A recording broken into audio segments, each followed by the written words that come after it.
SS9 న్యూస్కు స్వాగతం. Cone కిస్కా నా గొట్టంగాడికి భయపడే వ్యక్తిని నేను కాను. మాజీ మార్కెట్ కమిటీ చైర్మన్ పాత బాలకృష్ణ. కాంగ్రెస్ పార్టీ కుటుంబ సభ్యులందరూ కూడా నమస్కారం. మరి మొన్న బాన్స్వాడ నియోజకవర్గ కేంద్రంలో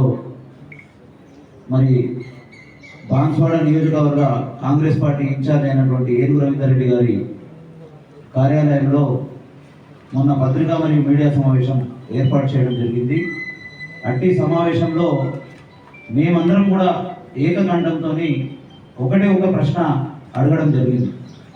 మొన్న ఏదైతే రాష్ట్ర ఆగ్రో ఇండస్ట్రీస్ కార్పొరేషన్ చైర్మన్గా ప్రమాణ స్వీకారం చేసి మొట్టమొదటిసారిగా బాన్స్వాడకు వస్తున్న సందర్భంగా కాసుల బాలరాజు గారికి అభినందన సభ ఏర్పాటు చేసినటువంటి సందర్భంలో పోచారం శ్రీనివాసరెడ్డి గారు కాసుల బాలరాజు గారు ఆ రోజు మాట్లాడినటువంటి మాటల పైన ఏనుగు రవీందర్ రెడ్డి గారిని తిట్టడం ఏందని చెప్పేసి మేము అడిగిన ప్రశ్న. దానికి మొన్న మా సోదరులు చాలామంది ప్రెస్ మీట్ పెట్టడం జరిగింది బాన్స్వాడ పట్టణంలో. అట్టి ప్రెస్ మీట్లో మేము అడిగిన దానికి సమాధానం ఇవ్వకుండా నోటికి వచ్చినట్టు ఏది పడితే అది మాట్లాడుతూ ఉన్నారు. చాలామంది సోదరులు అక్కడనే ఉన్నారు. పవన్ గారు కానీ, శంకర్ గారు కానీ, ఇంకా చాలామంది సోదరులు. నేను కాంగ్రెస్ పార్టీలోకి వస్తే మీరు నాకు వెల్కమ్ చెప్పడం జరిగింది. ఇది వాస్తవమా కాదా? మీరు సంతోషపడ్డోళ్ళు ఈరోజు ఎవడో చెత్తనా కొడుకు మాట్లాడుతూ ఉంటే మీరు చప్పట్లు కొడతా ఉన్నారు. అక్కడ ఇది ఎంతవరకు సమంజసమని నేను అడుగుతా ఉన్నా. ఆ రోజు ప్రెస్ మీట్లో ఒక నాయకుడు, మాజీ market committee chairman Narla Suresh అనే వ్యక్తి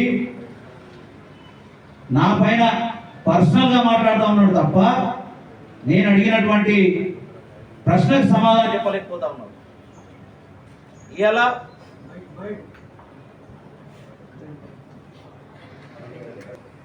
ఈరోజు కాంగ్రెస్ పార్టీలోకి 2024 వచ్చినటువంటి బ్యాచ్ అంట 420 బ్యాచ్ అంట. అయ్యా పోచారం శ్రీనివాసరెడ్డి గారు, మీరు ఒక్కసారి ఆ మాటను తెప్పించుకొని వినండి. 2024లో వచ్చినటువంటి బ్యాచ్ ఏదైతే ఉందో 420 బ్యాచ్ అంటా ఉన్నాడు. నన్ను కాదు, మిమ్మల్ని కూడా 420 బ్యాచ్ అంటా ఉన్నాడు అని చెప్పేసి ఈ సందర్భంగా తెలియజేస్తా ఉన్నాను. అయ్యా, దీన్ని మీరు తీవ్రంగా పరిగణించాల. మీకు తెలుసు, గతంలో మీ ఎంబడి పదవులు అనుభవించి మీకు చేతిచ్చిపోయినటువంటి వ్యక్తి ఆ వ్యక్తి. అలాంటి వ్యక్తి మీరు కూడా చాలా సందర్భాల్లో నాతో కూడా మాట్లాడినటువంటి సందర్భాలు ఉన్నాయి. నేను మీకు చాలా దగ్గరగా ఉన్న వ్యక్తిని. నేను ఏ పరిస్థితుల్లో పార్టీ మారినో మీ అంతరాత్మ తెలుసు అని చెప్పేసి ఈ సందర్భంగా చెప్తా ఉన్నా. 4 రోజుల ముందు, ఎలక్షన్ కంటే 4 రోజుల ముందు నేను మీతో మాట్లాడింది వాస్తవం కాదా అని చెప్పేసి నేను అడుగుతా ఉన్నా. నా బాధలు ఏమన్నాయో నేను ఖచ్చితంగా మీకు కూడా చెప్పిన. రేపు 2వ తారీఖు రిజల్ట్ వచ్చిన తర్వాత మీరు ఎమ్మెల్యేగా గెలుస్తున్నారు, ఖచ్చితంగా గెలుస్తున్నారు.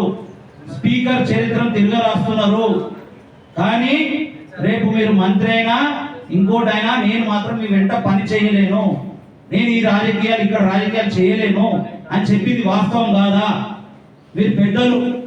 నేను పార్టీ మారిన తర్వాత కూడా మీ గురించి ఎక్కడ కూడా మాట్లాడలే.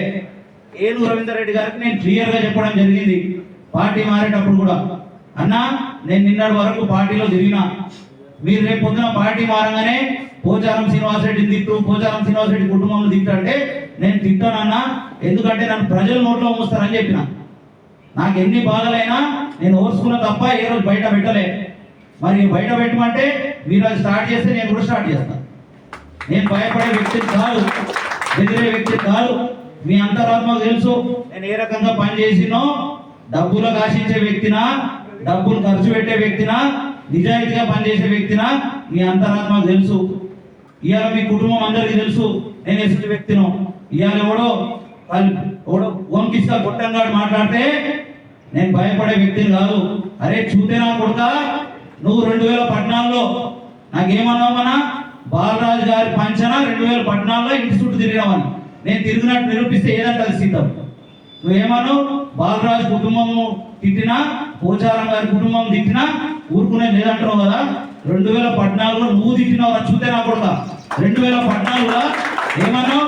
అరే చెత్త దొంగ, బస్ స్టాండ్ పోయి బస్ ఎక్కాలంటే ఏ ఊరు పోతుందని చెప్పేసి నీకు బోర్డు చదవ రాకపోతే ఆ మందిని అడిగి ఎక్కుతావు రా బస్సు. ఎమ్మెల్యే అంటే ఫుల్ ఫామ్ చెప్పగలుగుతావా అని కామెంట్ చేసి నువ్వురా చూతేనా కొడుక. నీకు ఆ రోజు నోటీసులు పంపించింది వాస్తవం కాదా బాలరాజు గారు అని చెప్పేసి నేను అడుగుతా ఉన్నా. నీకు ఆ రోజు నోటీసులు పంపిస్తే ఇదే నారా సురేష్ అనే వ్యక్తి అన్నాడు నాకు నోటీసులు పంపించిండు, పోచారం కుటుంబం కనీసం స్పందిస్తలేరని చెప్పేసి అన్న మాట వాస్తవం కాదా అని చెప్పేసి నేను ఈ సందర్భంగా అడుగుతా ఉన్నా. నువ్వు ఎన్నిసార్లు పోచారం కుటుంబం తిట్టినావు, ఎన్నిసార్లు బాలరాజు కుటుంబం తిట్టినావు, కానీ నేను ఏ రోజు కూడా వ్యక్తిగతంగా ఎవరి మీద తిట్టలేదు. నేను దేనికైనా సిద్ధమని చెప్పేసి ఈ సందర్భంగా చెప్తా ఉన్నా. నేను ఆ రోజు పోచారం శ్రీనివాసరెడ్డి గారు, బాలరాజు గారు, మీరు ఏనుగు రవీందర్ రెడ్డి గారు ఇక్కడ కాంగ్రెస్ పార్టీ ఇన్ఛార్జిగా ఉన్నారు. అలాంటి వ్యక్తిని తిట్టడం ఎంతవరకు సమంజసం?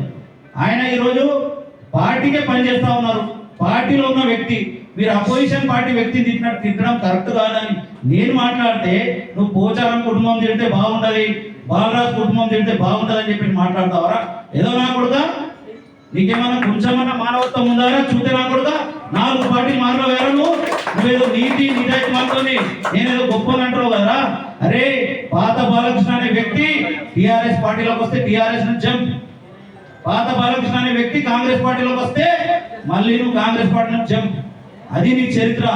పాత బాలకృష్ణ అనే వ్యక్తి వయసులో చిన్నోడున్నా ఈరోజు అక్కడ కూడా నేను నిజాయితీగా పనిచేస్తే ఇదే డిసిసిబి చైర్మన్ గా ఉన్నటువంటి పోచారం భాస్కర్ రెడ్డి గారు బీర్గూర్ వేదిక ద్వారా మున్సిపల్ ఎలక్షన్ లో రాత్రి పగలు కష్టపడే కార్యకర్తకు ఏ రకంగా గుర్తింపు ఉంటుందో పాత బాలకృష్ణ చూసి గుర్తు తెచ్చుకోవాలి. ఎందుకంటే ఆయన ఆ రోజు కష్టపడ్డాడు కాబట్టి మార్కెట్ కమిటీ చైర్మన్ గా అనౌన్స్ చేసినామని చెప్పేసి ఆయన నోటితో ఆయననే స్వయంగా చెప్పిండ్రా. చూస్తే నా కొడుక నువ్వేం మాట్లాడుతావురా?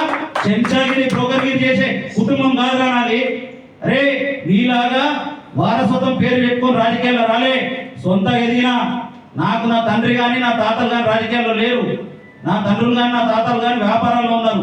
నేను నా సొంతగా కష్టపడి ఈరోజు 33 సంవత్సరాలకు మార్కెట్ కమిటీ చైర్మన్ గా ఉమ్మడి రాష్ట్రంలో అత్యంత చిన్న వయసులో అయినటువంటి వ్యక్తిని నేను.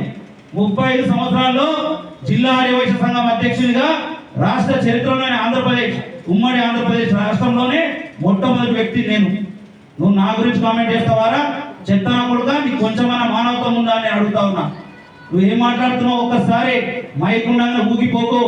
నువ్వేదో పోచారం శ్రీనివాసరెడ్డి గారి దగ్గర మొత్తం పడిపోయింది నా విలువ, నేను మళ్ళీ పోచారం శ్రీనివాసరెడ్డి గారి దగ్గర పోయినా మరి నా బతుకు మళ్ళా లేవాలంటే నేను ఏదో ఒకటి పాత బాలం చెప్తే నేను హీరో అవుతా, పోచారం శ్రీనివాసరెడ్డి మెచ్చుకొని నన్ను పోస్ట్ ఇస్తాడు అనుకుంటున్నావు బిడ్డ. నీ జాతకం మొత్తం పోచారం శ్రీనివాసరెడ్డి గారి దగ్గర ఉంది, నీ జాతకం మొత్తం భాస్కర్ రెడ్డి గారి దగ్గర ఉంది. నువ్వేందో నీ క్యారెక్టర్ ఏదో ఆ కుటుంబంకు చాలా బాగా తెలుసు. ఆ కుటుంబం ఎప్పుడు ఎవరిని ఏం చేయాలో అది వాళ్ళు చేస్తారు. వాళ్ళ అవసరంకు వాళ్ళు ఏం చేస్తున్నారు అనేది ఇక్కడ ప్రజలన్నీ గమనిస్తా ఉన్నారు. నువ్వు అనుకుంటున్నావేమో మైకుల ముందు మాట్లాడి ఇట్లా ఊగిపోతున్నావు బిడ్డ. ఊగిపోతే ఇక్కడ భయపడటం లేడు. నువ్వు నన్ను బాన్సోడ నుంచి బగాయిస్తావా? నీ చరిత్ర తిరిగి రాసుకోవాలి బిడ్డ. పాత బాలకృష్ణ అనేటోడు బతకలందుకు రాలే బాన్సోడకు. బరాబర్ బాన్సోడనే ఉంటా. నువ్వు ఇంకో మాట అన్నావు, ఏడన్నా ఉండి మాట్లాడుతున్నావు, నువ్వు ఇటు ఉంటావా లోకల్ అని. అరే బరాబర్ చూస్తే నా కొడుక పొద్దున 10 గంటల నుంచి రోజు నా ఆఫీస్ మీద కూర్చుంటున్నా.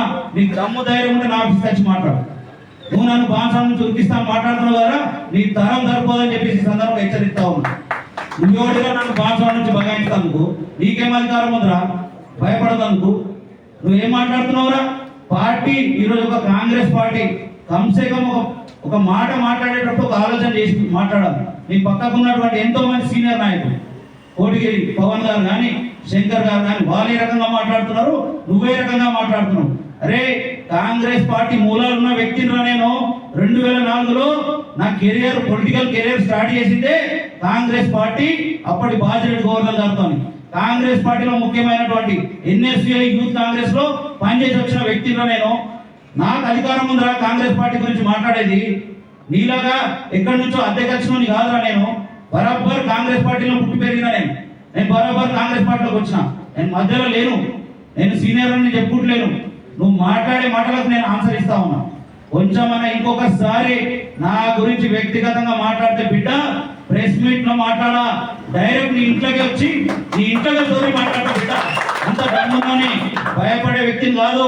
క్లియర్ గా చెప్తా ఉన్నా, నీకు దమ్ముంటే నాతో వ్యక్తిగతంగా ఉంటే రా, వ్యక్తిగతంగా నీకు దమ్ముంటే వ్యక్తిగతంగా. మధ్యవర్తులు చాలా మంది ఉన్నారు, ఫోన్ చేపియో, ఉద్దల దమ్ముంటే నేను ఈ మాట అంటా ఉన్నా.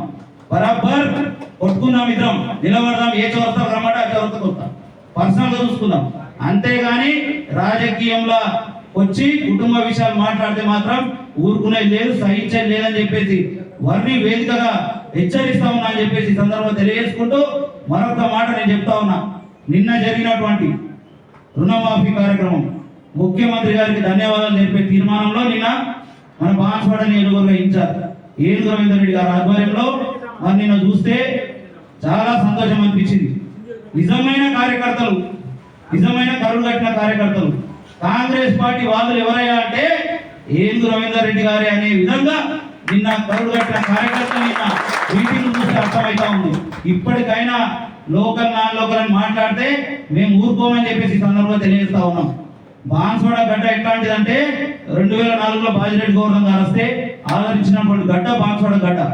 కాంగ్రెస్ పార్టీ ఎప్పుడైనా సరే కాంగ్రెస్ పార్టీకి ఎప్పుడు ఎవరు వచ్చినా ఆదరించేటటువంటి గడ్డ కాంగ్రెస్ పార్టీ. అట్లాంటి కాంగ్రెస్ పార్టీలకు నువ్వు ఎందుకు వచ్చినావు చెప్పాలని మేము అడిగితే మీరు ఎవరెవరితో మాట్లాడిస్తా ఉన్నారు. మీరు మాట్లాడండి, మీకు సమాధానం ఇవ్వడానికి ఏనుగు రవీందర్ రెడ్డి గారు రెడీగా ఉన్నారు, మీరు మాట్లాడండి. నిన్న మీడియా వేదిక ద్వారా చెప్తా ఉన్నా, నిన్న జరిగినటువంటి సమావేశంలో అక్కడ ఏనుగు రవీందర్ రెడ్డి గారు, పోచారం శ్రీనివాసరెడ్డి గారు స్థానిక ఎమ్మెల్యే కాబట్టి పోచారం శ్రీనివాసరెడ్డి గారిది, కాసుల బాలరాజు గారు రాష్ట్ర ఆగ్రో చైర్మన్ కాబట్టి వారి ఫోటో ఇద్దరిది కూడా ఫ్లెక్సీలో పెట్టి మేము కార్యక్రమం చేసామని చెప్పేసి అది ఏనుగు రవీందర్ రెడ్డి అంటే అని చెప్పేసి సందర్భంగా తెలియజేస్తా ఉన్నా. నీతికి నిజాయితీగా నిన్న కూడా మా నాయకుడు ఏనుగు రవీందర్ రెడ్డి గారు 6 నెలల్లో నేను బాన్స్వాడకు వచ్చిన తర్వాత 6 నెలల్లో ఏదన్నా చిన్న పొరపాటు చేసినట్టయితే ముగ్గు న్యాయం రాసి బాన్స్వాడ నుండి వెళ్ళిపోతాను వాళ్ళు ఛాలెంజ్ చేసి. దమ్ముంటే ఆ ఛాలెంజ్ స్వీకరించండి. ఆయన పైన ఏదన్నా ఆరోపణలు ఉంటే ఆరోపణలు నిరూపించండి. అంతేగాని ఏదో నిధి ఉందని ఏదో ఉందని ఆయన ఉంటున్నానడం చాలా తప్పు మాటలు మాట్లాడుతూ ఉన్నారు. ఇది మంచి సాంప్రదాయం కాదు. అయ్యా కాంగ్రెస్ పార్టీలో ఉన్నటువంటి సోదరులకు నేను చెప్తా ఉన్నా, అయ్యా మనం గొడవలు పెట్టి మనం ఒక్కటి గ్రహించాలి. ఇక్కడ ఈ రోజు 10 సంవత్సరాలు కాసుల బాలరాజు ఇంటి మీద వాళ్ళని ఇంకా తాకి పోచారం ఇంటి మీద వాళ్ళదు, పోచారం ఇంటి మీద వాళ్ళని తాకి బాలరాజు ఇంటి మీద వాళ్ళదు అనే విధంగా ఉన్నటువంటి మీరు మీ స్వార్థాల కోసం మీరు కలిసిపోయి మాలాంటి కార్యకర్తలందరినీ ఇబ్బంది పెడతా ఉన్నారు. దాన్ని ప్రతి ఒక్క నాయకుడు కానీ కార్యకర్త కానీ దయచేసి గమనించండి. ఎవరి కోసమో మనం కొట్లాడి వాళ్ళని అందరం ఎక్కించే ప్రయత్నం మనం చేయొద్దు అని చెప్పేసి అక్కడ ఉన్నటువంటి మా సోదరులు కూడా నేను తెలుపుతా ఉన్నా. ఈ రోజు ఇంకో మాట చెప్పవలసిన సందర్భం, 2024 ఎలక్షన్లో మొన్న జరిగినటువంటి ఎమ్మెల్యే ఎలక్షన్లో నిన్న ఆ వ్యక్తి మాట్లాడాడు కాబట్టి నేను ఆన్సర్ ఇస్తా ఉన్నా. నేను పోచారం శ్రీనివాసరెడ్డి గారికి అన్యాయం చేసి పార్టీ మారలేదు, నేను ఖచ్చితంగా చెప్తా. ఎందుకంటే 2024 మొన్న జరిగినటువంటి ఎమ్మెల్యే ఎలక్షన్లో చాలా మంది కార్యకర్తలు, చాలా మంది నాయకులు బాన్స్వాడ నియోజకవర్గంలో బీఆర్ఎస్ పార్టీలో ఉన్నటువంటి నాయకులు ప్రతి ఒక్కరు నేనే పోచారం శ్రీనివాసరెడ్డి అనే విధంగా మన రాష్ట్రంలో స్పీకర్ చరిత్రను తిరగరాద్దాం మనం అందరం అనే విధంగా ప్రతి ఒక్క నాయకుడు ప్రతి ఒక్క కార్యకర్త కష్టపడి పోచారం శ్రీనివాసరెడ్డి గారిని గెలిపిస్తే అందులో నా పాత్ర కూడా ఉందని చెప్పేసి నేను గర్వంగా చెప్తా ఉన్నా అని చెప్పేసి సందర్భంగా తెలియజేస్తా ఉన్నా. నేను ఆయన గెలిచిన తర్వాత బయటపడ్డా కానీ నేను ఆయనకు అన్యాయం చేసి ఎలక్షన్లో ఆయన ద్రోహం చేసిన వ్యక్తిని కాదు అని చెప్పేసి సందర్భంగా నేను తెలియజేస్తూ మరొక్కసారి నా గురించి కనుక రాజకీయంగా మాట్లాడితే నేను దేనికైనా ఎదుర్కొంటా, పర్సనల్ గా మాట్లాడితే మాత్రం ఊరుకునేది లేదు అని చెప్పేసి ఈ సందర్భంగా తెలియజేస్తూ ముగిస్తా ఉన్నా. జై కాంగ్రెస్.